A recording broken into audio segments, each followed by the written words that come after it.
Cheese! So we have 6 people. Okay. Okay, you got it? Mm-hmm. Okay. She went fast. Welcome to my speech. Pets are a common part of most Americans' lives, from celebrities to everyday people. But it seems over years that there have become more pets than there are homes for them to live. The definition of overpopulation, according to the American Heritage Dictionary, is the excessive population of an area to the point of overcrowding, depletion of natural resources, or environmental deterioration. Pet overpopulation falls under overcrowding and depletion of natural resources, as long as overcrowding the shelters and depletion of natural resources is the homes available for pets to go.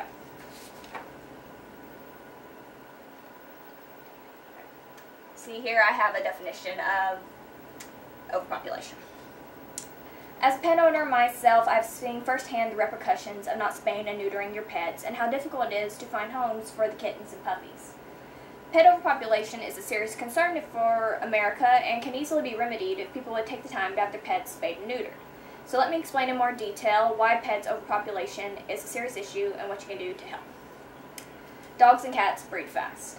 According to the American Humane Association, each year approximately 8 million stray and unwanted animals are taken in by shelters across the country. This is because of pet overpopulation, and in fact, euthanasia is the leading cause of death for both dogs and cats in the United States. You see here I have a pie graph of how many euthanized dogs and animals. The majority of animals that are euthanized are because of their temperament, like they're angry and whatnot, aggressive, and because of their breeds, pit bulls and whatnot. The second to largest is because of health survival. They're just unhealthy and there's no way they're going to be able to survive long, so they just put them down. The third to largest is because the owner requested they be put down. Usually the owner, it might be because they're sickly or unhealthy, or the owner just doesn't want to put up with them anymore. And the smallest is because of space. They just run out of space in the shelters. Most people wonder how dogs and cats overpopulated, and it's because dogs and cats breed fast. According to Paw Prints and Purrs Inc., 7 dogs and cats are born every year for each person born in the USA. That means if 10,000 humans are born, then 70,000 puppies and kittens are born. And approximately 50% of the dogs and puppies entering shelters are killed, based on the report from the 1,038 facilities across America and the National Council on Pet Population Study and Policy. Because of their high breed rate, overpopulation doesn't take long, but because of the overpopulation, that means more animals have to be put down. Besides the tragedy of pet overpopulation, there are other consequences. It's important to know that there are 3 points to the pet overpopulation problem. The shelter charade explains that animal supply has outpaced the demand for pets throughout the United States. That means that there's an oversupply and not enough homes to take them in. This overabundance had led to an enormous number of unwanted animals, which must either be destroyed or handled by agencies which seek to find new homes for them, your shelter and whatnot. And health and safety problems associated with free-roaming animals dictate that owned and stray animals must be controlled and subject to various legal constraints, such as leash laws and licensing.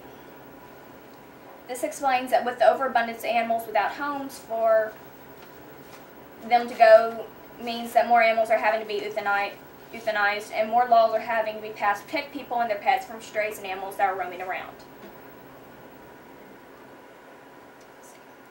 So you have the 3 points. But with all these issues, there's simple ways to try to fix overpopulation. The simplest ways to try to fix pet overpopulation is to spay and neuter your pets. Spay and neuter. According to the American Humane Association, puppies and kittens can be safely spayed or neutered at 8 weeks of age, well before they reach sexual maturity. This would prevent any chance for your dog or cat to get pregnant and would take away the headache of trying to find homes for their kittens and puppies.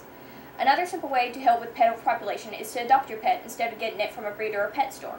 According to the American Humane Association, by choosing to adopt, you not only save a life, but you also ensure that your adoption fees go to help the next unwanted pet that comes in the door of your shelter. Plus, an adoption fee usually covers spaying or neutering, along with vaccinations, worming, microchipping, and heartworm or feline leukemia testing. It is normally hundreds of dollars cheaper than you would spend having the service done at a veterinarian's office.